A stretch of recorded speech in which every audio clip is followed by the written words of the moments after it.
Assalamualaikum warahmatullahi wabarakatuh. Perkenalkan, nama saya Berliana Sekarjiwanti dari Prodi D3 Akuntansi dengan NIM 204305005. Di sini saya akan menjelaskan soal dan jawaban saya mengenai laboratorium pengantar akuntansi 2. Disimak baik-baik ya teman-teman. Soal nomor 1. PT Berkah Puasa membuka rekening giro pada Bank Ramadan Ceria di Ponorogo. Laporan bank per 31 Juli 2017 menunjukkan saldo rekening giro sebesar Rp500.017. Sedangkan saldo rekening giro di bank cerita Anda menurut catatan PT Anugerah Cinta menunjukkan jumlah sebesar Rp417.257. Dengan demikian, terdapat selisih sejumlah Rp82.760.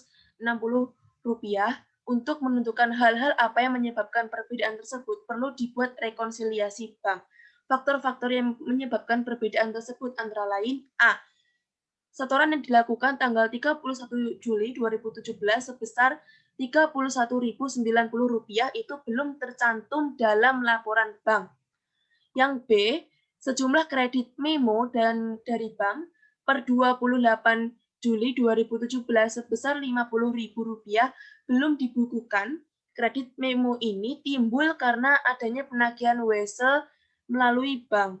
4 lembar cek yang ditarik pada bulan Juli atau bulan-bulan sebelumnya itu belum diuangkan bank. Cek-cek tersebut adalah nomor cek 801 tertanggal 15 Juni sejumlah Rp10.000. Nomor cek 888 tertanggal 24 Juli sejumlah Rp1.025. Nomor cek 890 tertanggal 27 Juli sejumlah Rp40.250. Nomor cek 891 tertanggal 30 Juli sejumlah Rp20.500. Yang D, sebuah debit memo dari yang berjumlah Rp200 itu belum dibukukan. Debit ini dibuat di bank per 31 Juli 2017 untuk membebankan biaya administrasi bank. Yang E, cek nomor 875 yang ditarik PT Anugerah Cinta per 20 Juli 2017 yang bernilai Rp8.500 untuk membayar rekening telepon telah dicatat dalam jurnal pengeluaran kas dengan jumlah Rp5.800. Yang F, sebuah cek yang diterima oleh PT Anugerah Cinta dari CV Cinta Terindah pada tanggal 18 Juli 2017 sebesar Rp5.025 telah disetorkan ke bank cerita Anda sebagai atas rekening giro. Cek tersebut ternyata dan hal ini belum dicatat oleh PT Maluku, di mana 1. Membuat rekonsiliasi bank, yang kedua, jurnal penyesuaian setelah rekonsiliasi. Nah, di sini ada laporan rekonsiliasi bank menurut PT Berkah Puasa pada 31 Juli 2017. Di bagian kiri ini ada pembukuan menurut bank dan yang di bagian kanan ini ada pembukuan menurut perusahaan. Saldo menurut bank itu Rp500.017 ditambah setoran dalam perjalanan senilai Rp31.090. Kenapa ditambah dengan setoran dalam perjalanan? Karena setoran dalam perjalanan itu merupakan uang yang telah diterima perusahaan namun belum dibukukan di bank atau belum diakui oleh bank. Jadi, di perusahaan itu telah melakukan pembukuan menurut perusahaan, tetapi di bank belum, sehingga akibatnya adanya selisih pada hari itu. Sehingga setoran dalam perjalanan itu ditambah dengan saldo menurut bank. Dan hasilnya Rp531.017, kemudian dikurang dengan cek. Di sini dikatakan cek yang beredar, karena cek yang beredar merupakan cek yang digunakan untuk membayar sesuatu sampai di tanggal hari pelaporan posisi keuangan yang belum dicairkan oleh si pemegang. Jadi, cek yang beredar sejumlah Rp10.000, cek yang beredar sejumlah Rp1.025, cek yang beredar senilai Rp40.250, cek yang beredar Rp20.500 itu ditambah, kemudian mendapatkan hasil Rp71.775. Nah, dari entitas yang ditambah tadi senilai Rp531.017, kemudian dikurangi entitas yang dikurangi, yaitu Rp71.775, sehingga mendapatkan hasil Rp459.332. Jadi, saldo setelah disesuaikan Rp459.332. Nah, di sini ada pembukuan menurut perusahaan. Saldo menurut perusahaan yaitu Rp417.257 ditambah penagihan wesel Rp50.000. Kenapa ditambah dengan penagihan wesel? Karena penagihan wesel biasanya itu kan bank menagih uang pada nasabah sehingga menambah entitas pada kas. Jadi saldo ditambah penagihan wesel Rp417.257 ditambah Rp50.000 mendapatkan hasil Rp467.257. Kemudian dikurangi dengan beban administrasi senilai Rp200. Kenapa dikurangi dengan beban administrasi? Karena beban administrasi itu istilahnya apa ya? Perusahaan atau bank itu istilahnya sudah membantu kita karena telah memberikan fasilitas yang telah disesuaikan atau yang telah disediakan, lalu dikenakan biaya sehingga mempengaruhi entitas pada kas. Kemudian dikurangi dengan cek kosong senilai Rp5.025. Kenapa dikurangi dengan cek kosong? Karena cek kosong itu merupakan cek karena tidak ada dana atau kekurangan dana. Kemudian dikurangi dengan kesalahan pencatatan senilai Rp2.700. Kenapa dikurangi dengan kesalahan pencatatan? Karena kesalahan itu biasanya mengurangi pencatatan entitas pada kas. Nah, dari beban administrasi, cek kosong, kesalahan pencatatan ini, kemudian dijumlah. Mendapatkan hasil Rp7.925. Nah, dari entitas yang ditambah tadi senilai Rp467.257 ini kemudian dikurangi dengan entitas yang mengurangi yaitu Rp7.925. Mendapatkan hasil Rp459.332. Nah, jadi saldo setelah disesuaikan itu Rp459.332. Nah, ini merupakan jurnal dari laporan rekonsiliasi Bank PT Berkah Puasa. Tanggal 31 Juni, kas pada debit Rp50.000. Kenapa kas pada debit? Karena kas itu menambah entitas pada suatu laporan keuangan. Kemudian, piutang wesel pada kredit Rp50.000 karena mengurangi suatu entitas pada laporan keuangan. Kemudian, di bawahnya diberi keterangan mencatat akun piutang wesel. Kemudian, tanggal 31 Juni, beban administrasi pada debit Rp200. Kenapa beban administrasi? Karena itu menambah entitas pada laporan keuangan. Kemudian, kas pada kredit Rp200. Kenapa kas pada kredit itu bukan pada debit? Karena kas ini mengurangi suatu entitas pada suatu laporan keuangan karena untuk membayar beban administrasi tadi. Kemudian diberi keterangan mencatat akun beban administrasi. Kemudian tanggal 31 Juni, piutang usaha pada debit Rp5.025. Kenapa piutang usaha pada debit? Karena piutang usaha itu menambah pada entitas laporan keuangan. Kemudian kas. Kas ini pada kredit Rp5.025. Kemudian diberi keterangan mencatat akun piutang usaha.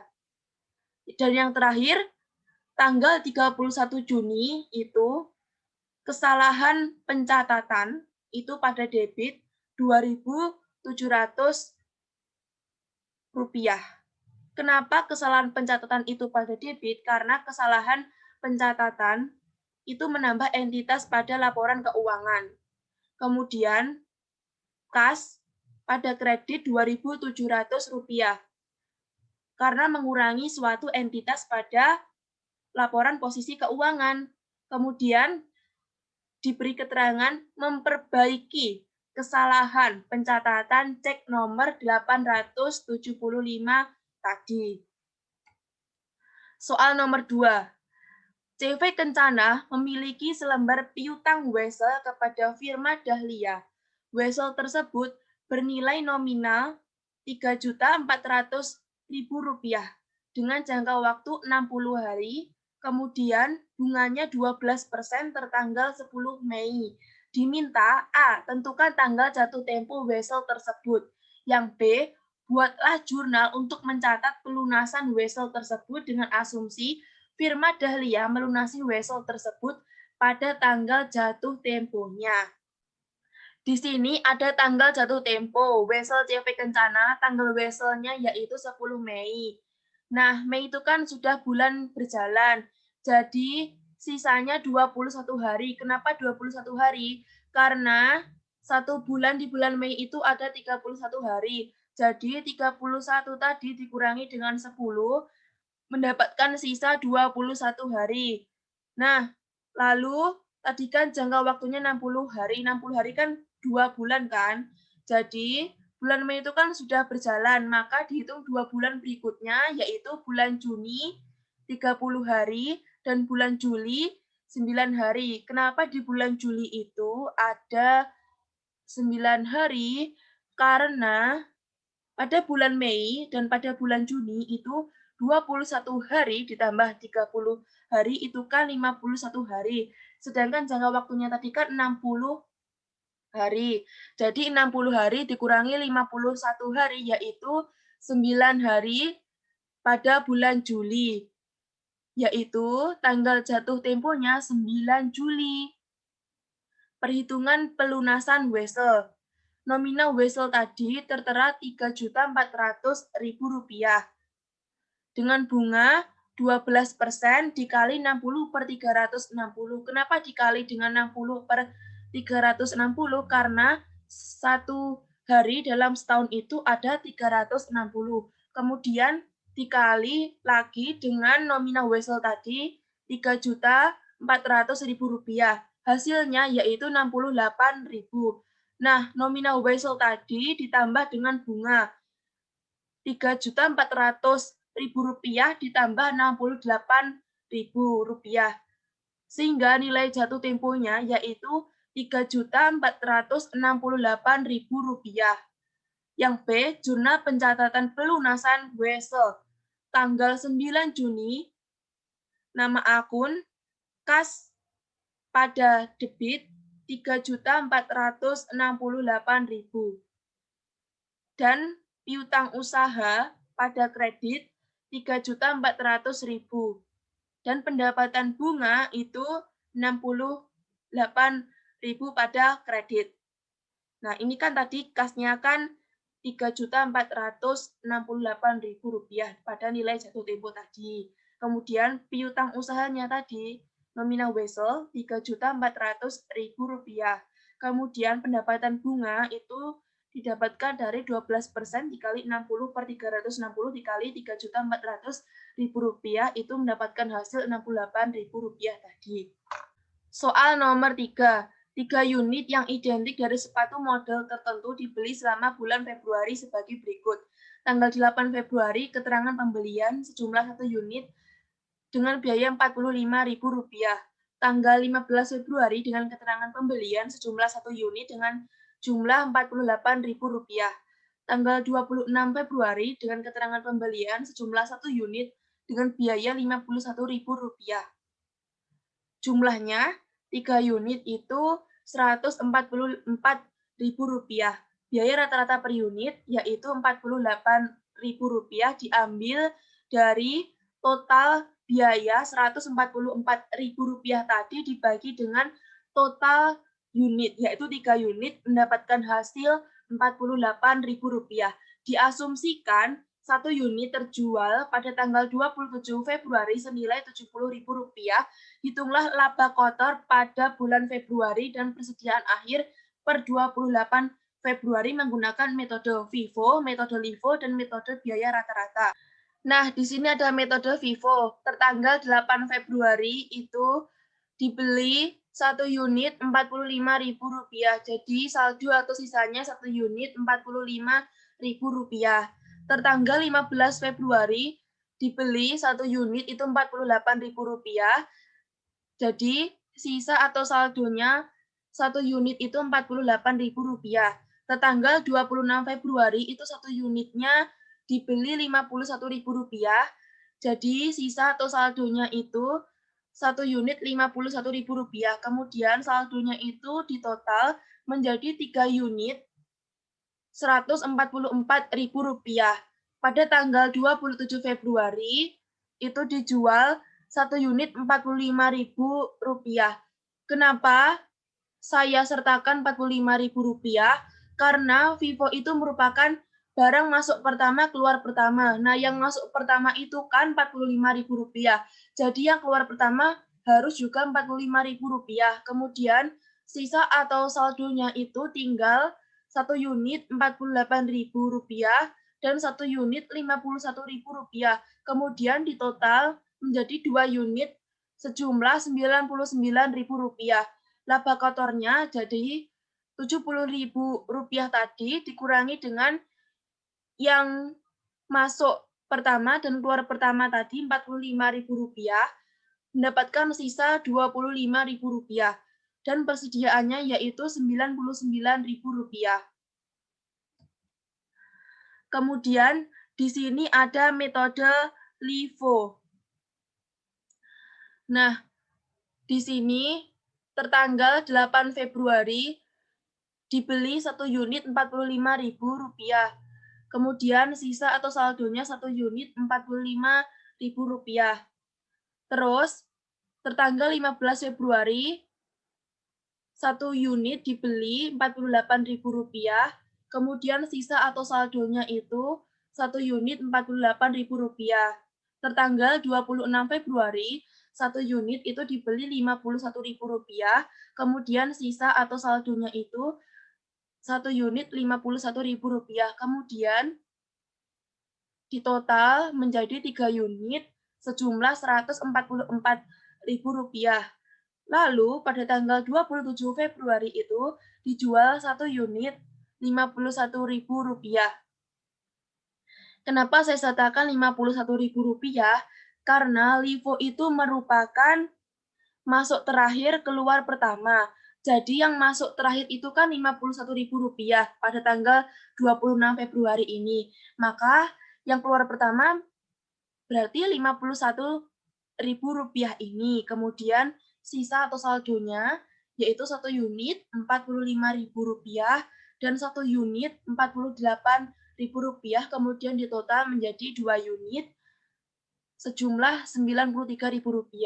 Laba kotornya Rp70.000 tadi dikurangi Rp51.000, mendapatkan sisa Rp19.000. Kemudian persediaannya tadi sejumlah Rp93.000. Metode average atau metode rata-rata. Nah, tertanggal 8 Februari ini dibeli 1 unit Rp45.000. Ditulis di sisa atau saldo 1 unit Rp45.000. Kemudian tertanggal 15 Februari itu dibeli 1 unit Rp48.000. Kemudian sisa atau saldonya itu 1 unit Rp48.000. Tertanggal 26 Februari itu dibeli 1 unit Rp51.000. Jadi ditulis juga di sisa atau saldonya 1 unit Rp51.000. Kemudian di total itu 3 unit. Nah, Rp48.000 tadi diturunkan di sini menjadi Rp48.000. Kemudian di total menjadi Rp144.000. Kemudian di tanggal 27 Februari ini dijual 1 unit Rp48.000. Kenapa saya sertakan Rp48.000 di tanggal 27 Februari karena tadi di awal telah diterangkan atau telah disertakan rata-ratanya itu Rp48.000. Kemudian sisanya tadi 3 unit tadi dikurangi dengan 1 unit yang dijual menjadi 2 unit. Kemudian Rp48.000 ini diturunkan ke bawah sini. Kemudian Rp48.000 dikali 2 itu menghasilkan saldo atau sisa Rp96.000. Jadi laba kotornya Rp70.000 tadi dikurangi Rp48.000 menjadi Rp22.000. Kemudian persediaan Rp96.000 tadi dari Rp48.000 dikali 2. Terima kasih. Mohon maaf apabila saya ada salah kata dan perbuatan. Wassalamualaikum warahmatullahi wabarakatuh.